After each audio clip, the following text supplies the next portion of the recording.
Hello everybody. Today we're going to be talking about how to calculate your net worth. Okay, your net worth is pretty much where your wealth is, right? So most of us really don't know how to calculate net worth. Net worth is basically the difference between your assets versus your liabilities. And what are your assets? Your assets are anything of positive value.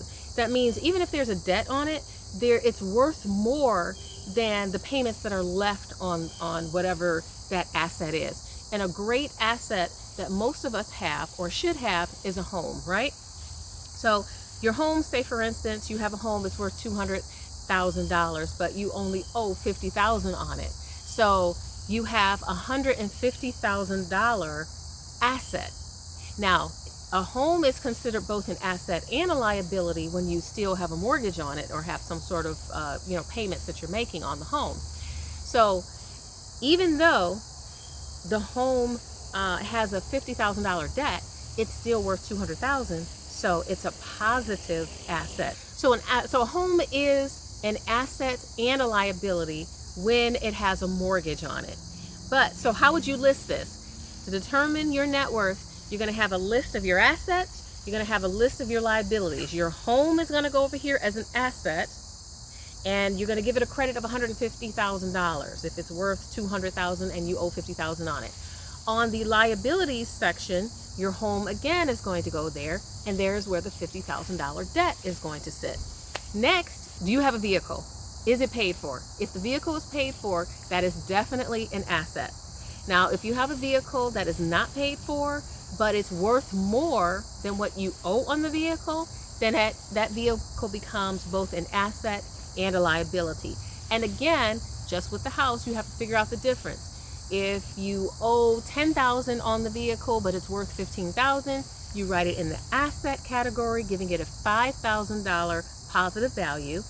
And over in the liabilities, you list your vehicle as a $10,000 liability. Now moving on, you're going to list all of your assets and liabilities. Another asset will be your bank account. Your bank account is just an asset when that bank account is positive. I'm assuming most of you out there don't have negative balances in your bank accounts, though sometimes some people have overdrawn accounts. So if you have overdrawn accounts, then you have to put that in the liability section. But for the most part, you're going to put your checking account, not just the money in your checking account, the money that is free and clear that is in your savings. Don't add in money that you know is going to be spent on bills, because it's not an asset, because it's not going to stay there long. So your savings account, your retirement account, those are all examples of assets. Other liabilities for you would include credit card debt, student loan debt, any other debts that must be paid back, and especially with interest. Those are your liabilities.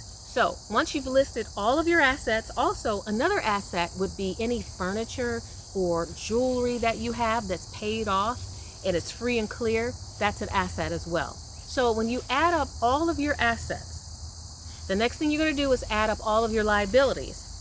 And then you're going to subtract your liabilities from your assets.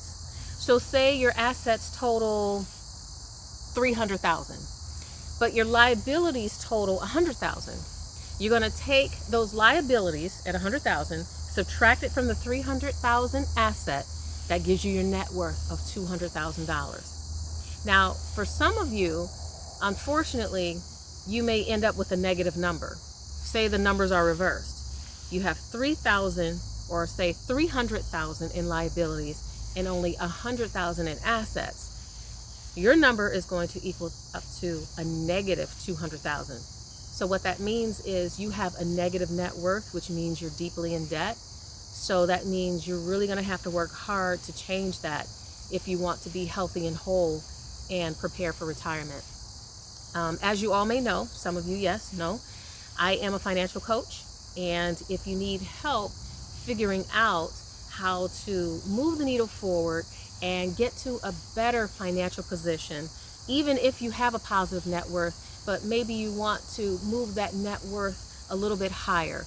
And for those of you who have a negative net worth and you want to get out of debt and then get into the positive, you can always contact me, Sharnella at sharnellaclark.com. Send me an email, ask me a question.